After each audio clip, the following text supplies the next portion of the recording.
What if I told you that the most sophisticated piece of intellectual architecture in human history wasn't a building, a machine, or a scientific theory, but a language? Not a language that simply evolved through centuries of casual use, but one that was consciously engineered, refined, and perfected until it became something more than communication. It became a flawless instrument of thought. This is Sanskrit.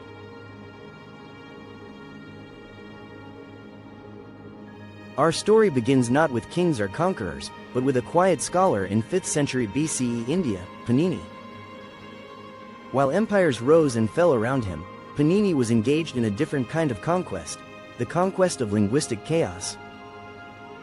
What he created in his Astadhyayi wasn't merely a grammar book. It was something unprecedented in human history, a complete operating system for language.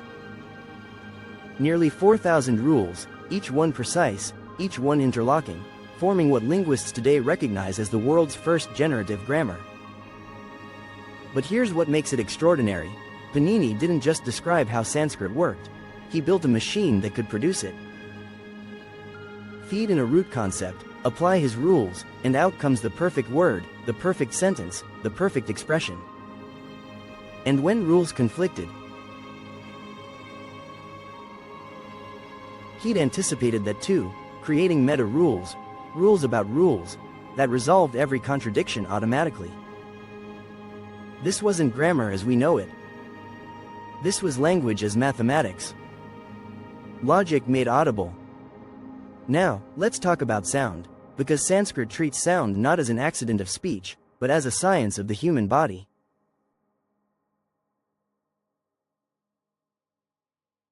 Open a Sanskrit alphabet chart. What you're seeing isn't random letters in ABC order. You're looking at a phonetic map of the human mouth. The sounds are arranged with breathtaking precision. And when these sounds meet in speech, they don't just bump together. They undergo mandatory transformations called sandhi, euphonic combinations that create that flowing, almost hypnotic quality of Sanskrit speech. The language literally tunes itself as you speak it, ensuring every utterance is musically perfect. Here's where Sanskrit performs its greatest magic trick.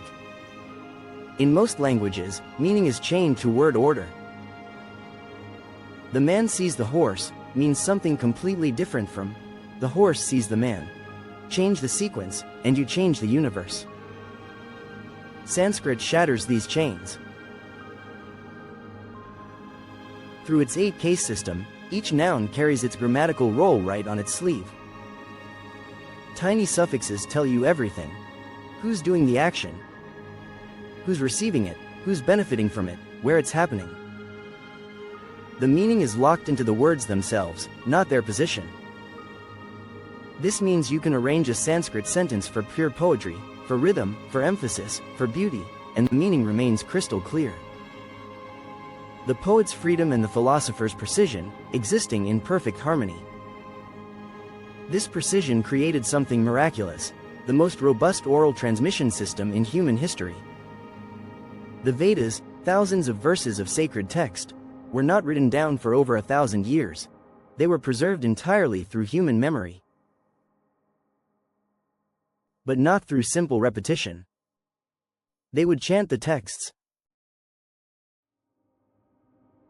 in normal order word by word, with pauses backwards in alternating sequences in woven, braided patterns. This wasn't mysticism. This was mnemonic engineering. It was a human error-correcting algorithm so sophisticated that a single mistake in the backward recitation would reveal itself instantly.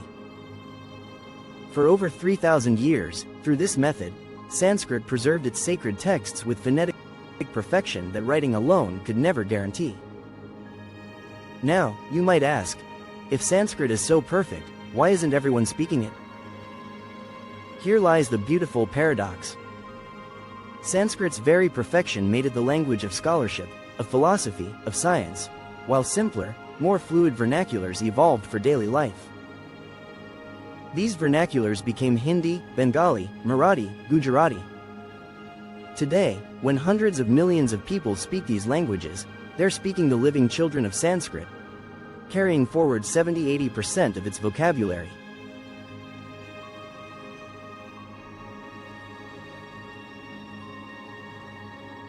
But Sanskrit itself didn't disappear. It became something rarer and more precious, a preserved ideal, a gold standard. And its influence reaches further than you might imagine. In the 20th century, when Noam Chomsky developed his theory of generative grammar, the foundation of modern linguistics, he was walking a path that Pāṇini had mapped 2,500 years earlier. The same principles that govern how computers process language today find their most elegant ancient expression in Sanskrit's architecture. So what is Sanskrit, really? It's not merely an ancient language, it's something far more profound, humanity's most ambitious experiment in perfecting its own thought. If this journey into the mind of Pāṇini and the soul of Sanskrit resonated with you, if it made you see language, history, or human potential differently, then do me a favor. Smash that like button. Let's send a signal that content about deep human heritage matters. Comment below. I read every single comment, and that conversation is where the real magic happens. Share this with one person who needs to hear this story. A student, a teacher, a linguist, a poet, or just someone who appreciates genius, because ideas like this shouldn't stay hidden. And if you haven't already, subscribe. Tap that bell. We're just getting started.